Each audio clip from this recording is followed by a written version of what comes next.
नमस्कार दोस्तों, study with Rajesh Maurya के यूट्यूब चैनल पर आप सभी का स्वागत है। तो जितने भी हमारे एग्रीकल्चर के स्टूडेंट हैं उन सभी के लिए ये वीडियो काफ़ी महत्वपूर्ण है। अगर आप बोर्ड पेपर की तैयारी कर रहे हैं, फर्स्ट ईयर एग्रीकल्चर, या अगर आप एग्रीकल्चर से संबंधित कोई भी कम्पिटिटिव एग्जाम की तैयारी कर रहे हैं तो उन सभी छात्रों के लिए ये वीडियो काफ़ी महत्वपूर्ण है। अब देखिए, पिछले लेक्चर में हमने आप सबको पॉलिनेशन या परागण के बारे में बताया था। किसके बारे में? पॉलिनेशन या परागण के बारे में। परागण क्या होता है उसके बारे में बताया था। टाइप ऑफ पॉलिनेशन या परागण के प्रकार। तो जो भी स्टूडेंट अगर बोर्ड पेपर आप सबको दे, जैसे 6 तारीख को फर्स्ट ईयर एग्रीकल्चर का कृषि वनस्पति विज्ञान या एग्रीकल्चर बॉटनी का सब्जेक्ट है, तो उन सभी के लिए तो ये वीडियोस काफ़ी महत्वपूर्ण है। और जो अगर आप एग्रीकल्चर से संबंधित कम्पिटिटिव एग्जाम की कोई तैयारी कर रहे हैं तो उन सभी के लिए भी ये वीडियो काफ़ी महत्वपूर्ण है। तो जितने भी स्टूडेंट हमारे इस यूट्यूब चैनल को देख रहे हैं, आप इस वीडियो को ज़्यादा से ज़्यादा शेयर करिए और लाइक और शेयर सब्सक्राइब जरूर, और कमेंट बॉक्स में ज़रूर बताइएगा आप सबको ये लेक्चर कैसा लगा। तो हमने आप सबको टाइप ऑफ पॉलिनेशन यहाँ तक बता दिए थे। अब देखते हैं हम यहाँ पर आगे, उसी के आगे हम देखते हैं कुछ महत्वपूर्ण जो पॉइंट है या टर्मिनोलॉजी जो पूछे जाते हैं पेपरों में। अब देखिए यहाँ पर लिखा है स्वपरागण के लिए प्रयुक्त या अनुकूलन, मतलब स्वपरागण के लिए कुछ महत्वपूर्ण जो बिंदु है या पॉइंट है। देखिए, पौधों में स्वपरागण बनने के लिए निम्नलिखित कुछ विशेष प्रयुक्तियाँ सुविधाएं अपनाई जाती हैं और उनके अनुसार निम्नलिखित अनुकूलन प्राप्त की। अब देखिए, सबसे पहले ये पूछा जाता है अनुमील्य परागण या क्लैस्टोगैमी होता क्या हो जाए? अनुमील्य परागण या क्लैस्टोगैमी। अब इसकी आप सबको डिफिनीशन पता होना चाहिए कि क्लैस्टोगैमी होता क्या। कुछ पौधों में पुष्प सदैव बंद रहते हैं, यानी कुछ ऐसे पौधे होते हैं जिसमें पुष्प सदैव बंद रहते हैं अथवा उस समय तक बंद रहते हैं जब तक उसमें परागण या पॉलिनेशन या निषेचन संपन्न नहीं हो जाता।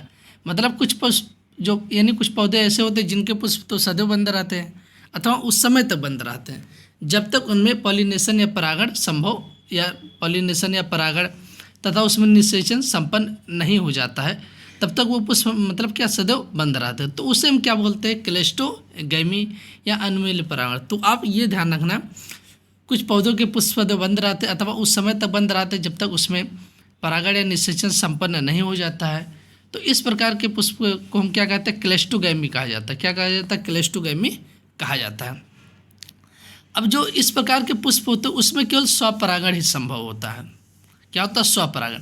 मतलब क्लैस्टोगैमी जो होता है, मतलब समझ लेना उन सभी पुष्पों में क्या होता है? केवल स्वपरागण ही संभव होता। अब जैसे किस्में होता है, जैसे कनकौवा हो जाएगा, पैंजी हो जाएगा, गुलमेहंदी हो जाएगा, खट्टी बूटे, इन सभी में क्या होता है? सेल्फ पॉलिनेशन या स्वपरागण। तो पहले आपको डिफिनीशन पता होना चाहिए क्लैस्टोगैमी होता क्या है, इसमें किस प्रकार का परागण होते हैं और इनके उदाहरण कौन कौन से होते हैं। तो ये हो गया। उसके बाद आ जाता है समकालपक्वता या होमोगैमी जिसे बोला जाता है। समकालपक्वता या होमोगैमी क्या होता है?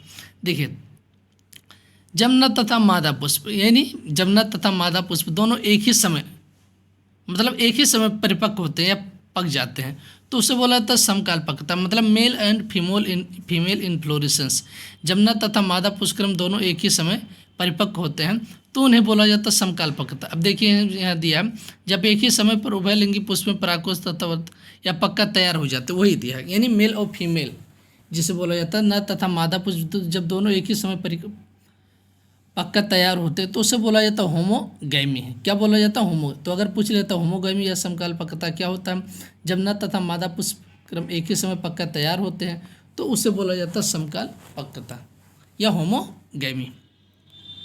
अब जैसे इसमें देखिए, वायु कीटों तथा अन्य किसी साधन से उसी पुष्प के परागकण उसी पुष्प के अधिकार पर पहुँच जाते हैं। और सेकंड नंबर पर दिया कुछ महत्वपूर्ण इसके कुछ पुष्पों में पुंकेसर में अन्य वर्तिका पर पकने के कारण गांठे से बन जाते। अब इनके कौन कौन से होते हैं समकालपक्वता? जैसे गुलाबास हो जाएगा, पीली कटेरी, ये सब किसके समकालपक्वता या होमोगैमी के उदाहरण। अब दूसरा आ जाता है भिन्न काल, डाइचोगैमी जिसे बोला जाता है। अब डाइचोगैमी में सेम उसका उल्टा हो जाएगा, जब नर तथा मादा दोनों अलग अलग समय पर परिपक्व होते हैं तो उसे बोला जाता है डाइचोगैमी बोला जाता है। क्या बोला जाता है? डाइचोगैमी बोला जाता है। तो यहाँ पर यह ध्यान रखना कि होमोगैमी समकालपक्वता और विभिन्न कालपक्वता, मतलब जब नर तथा मादा एक ही समय पर तो उससे समकाल, और जब नर तथा मादा दोनों अलग अलग समय पर तो उसे बोला जाता है भिन्न कालपक्वता या डाइचोगैमी कहा जाता है। अब देखिए यहाँ रुक्मणी या सदाबहार या सदाबहार गंधराज, इन सभी में प्रोटनरी। अब प्रोटनरी क्या होता है आप सबको हम बता देते हैं, दो टर्म जो पूछे जाता है, पुंपूर्वता और स्त्री पूर्व। अब प्रोटनरी या प्रोटोगाइनी, प्रोटनरी को बोला जाता है पुंपूर्वता, जिसमें नर पहले मैच्योर होता है, नर पुष्प पहले मैच्योर होता है, उसे बोला जाता है प्रोटनरी। और प्रोटोगाइनी जिसमें मादा पुष्करम पहले मैच्योर होता है, उसे बोला जाता है प्रोटोगाइनी बोला जाता है। क्या बोला जाता है? प्रोटोगाइनी बोला जाता है। तो ये जो महत्वपूर्ण बिंदु है, अब देखिए किसमें सेल्फ पॉलिनेशन या स्वपरागण होता है। अगर पूछ लेगा निम्न में से किन फसलों में या किन में स्वपरागण होता है, उनके नाम बताइए। तो सेल्फ पॉलिनेशन या स्वपरागण किस में होता है? अब देखिए यहाँ पर धान, गेहूँ, जई, आलू, मटर, सेम, तंबाकू, टमाटर, जूट आदि, इन सभी में क्या होता है? सेल्फ पॉलिनेशन या स्वपरागण होता है। क्या होता है? सेल्फ पॉलिनेशन या स्वपरागण होता। इतना आप सबको समझ में आ गया होगा। अब हम आगे देखते हैं। अब देखिए पर परागण के लिए कुछ महत्वपूर्ण, पर परागण क्या होता है इसके बारे में हम देखते हैं। एक लिंगता, अब एक लिंगता क्या होता है इसके बारे में सबसे पहले हम देखते हैं। अनेक एकलिंगी पुष्प में स्वपरागण का प्राय प्रश्न नहीं उठता है, या उभयलिंगी श्रेय मोनोसियस पर पौधों पर उपस्थित एकलिंगी पुष्पों के बीच परागण की क्रिया गिटैनोगैमी रोकने के लिए प्रयुक्त। मतलब अब देखिए एकलिंगी जो हमारे कुछ पुष्प होते हैं उसमें मतलब स्वपरागण नहीं होता है, तो उन सभी को रोकने के लिए उसमें क्या क्या मतलब क्रिया अपनाई जाती है, इनकी प्रयुक्त क्या क्या प्रयुक्त काम में लाई जाती हैं। अब यहाँ ये हमारा हो जाएगा एकलिंगता। उसके बाद सेल्फ स्टेलिटी है जिसे बोलता है स्वबंधता। अब स्वबंधता क्या होता है?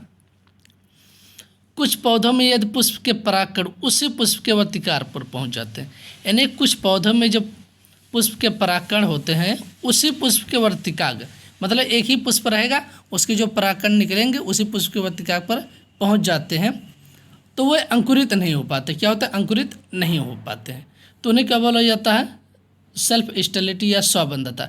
मतलब कुछ ऐसे पुष्प होते हैं जिससे उसी पुष्प के परागकण निकल के उसी पुष्प के वर्तिकाग पर पहुंच जाते हैं, और उसमें क्या होता है इस प्रकार का अंकुरण नहीं हो पाता, अंकुरित नहीं हो पाते। तो इस प्रकार के अंकुरण को क्या बोला? यानी सेल्फ स्टेलिटी या स्वबंध। अभी किसमें पाया जाता है स्वबंधता?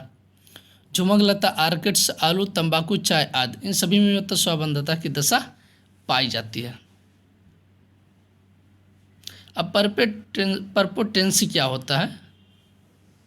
प्रेपोटेंसी क्या हो जाए? प्रेपोटेंसी क्या होता है? देखिए यहाँ पर दिया कुछ पौधों के पुष्प के वर्तिकाग्र, कुछ पौधों के पुष्प के वर्तिकाग्र पर उसी पुष्प के परागकण की अपेक्षा दूसरे जात के पुष्प से आए परागकण अधिक तेजी से अंकुरित होते हैं और आगे की कार्रवाई करते हैं। तो इस प्रकार के परागण को क्या बोला जाता है? प्रगुणता। क्या बोला जाता है? प्रगुणता। मतलब कुछ पौधों के जो पुष्प के वर्तिकाग्र होते हैं, क्या होते हैं? वर्तिकाग्र उसी पुष्प के परागकणों की अपेक्षा, मतलब उसी पुष्प के परागकणों की अपेक्षा दूसरे जात के भी परागकण उसी पर आ जाते हैं। ठीक है, तो वो तेजी से अंकुरण कर लेते हैं और आगे की क्रिया को बढ़ाते हैं। तो इस प्रकार को क्या बोला? तो प्रगुणता बोला जाता है। ठीक है, तो ये ध्यान रखना, एकलिंगता, स्वबंधता, प्रगुणता। अब आ जाता है डाइचोगैमी या भिन्न काल्पकता। क्या हो जाएगा? भिन्न काल्पकता।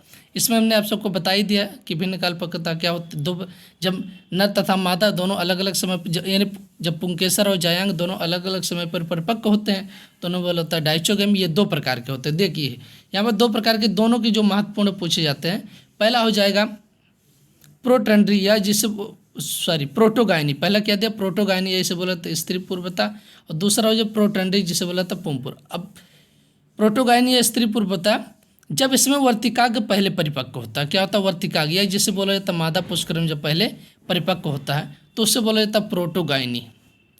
यानी जब कोई किसी पौधे का मादा पुष्करम पहले मैच्योर होता है, परिपक्व होता है, उसे बोला था प्रोटोगाइनी या स्त्री पूर्वता, या वर्तिकाग्र पहले मैच्योर होता है।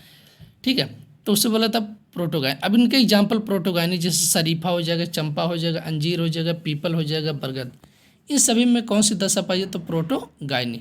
और प्रोटंडी की दशा जब क्या होता है? जैसे पराकोष या जो हमारा बोला जाता है नर पुष्कर पहले मैच्योर होता है तो उसे बोला जाता है प्रोटंड्री।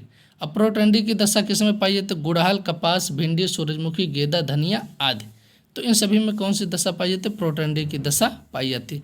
तो ये आप ध्यान रखना कि भिन्न काल्पकता दो प्रकार के होते हैं, प्रोटंडी और प्रोटोगाइनी हो जाएगा। ठीक है, तो इसमें जो महत्वपूर्ण हमारे competitive exam plus board paper में पूछे जाते थे आप सबको बता दिया। और आप सबको हम इसी चैप्टर के एक वीडियो और उपलब्ध कराएंगे जो काफ़ी महत्वपूर्ण रहेगा। तो जितने भी स्टूडेंट हमारे इस यूट्यूब चैनल को देख रहे हैं, आप ज़्यादा से ज़्यादा इस वीडियो को शेयर करिए और जितने भी फर्स्ट ईयर एग्रीकल्चर के स्टूडेंट हैं उन सभी तक ये वीडियो जरूर पहुँचाइए। और अगर आप कोई भी स्टूडेंट कम्पिटेटिव एग्जाम की तैयारी कर रहा है तो वहाँ पर भी यहाँ से क्वेश्चन पूछे जाते हैं। तो आज के लिए इतना ही रखते हैं, बाकी मिलते हैं नेक्स्ट लेक्चर में। धन्यवाद।